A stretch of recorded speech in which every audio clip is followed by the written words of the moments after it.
ஒரு மீனவ கிராமத்துல ஆனந்த்னு ஒரு சின்ன பையன் இருந்தான். அவனுக்கு கடல்னா ரொம்ப பிடிக்கும். தினமும் கடற்கரையில நின்னு தூரத்துல தெரியிற ஒரு சின்ன தீவ பார்த்துட்டே இருப்பான்.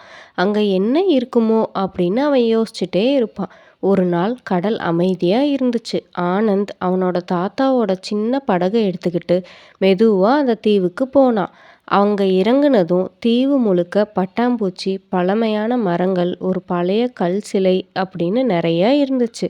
அந்த சிலைக்கு கீழே சின்ன பெட்டி ஒன்று இருந்துச்சு.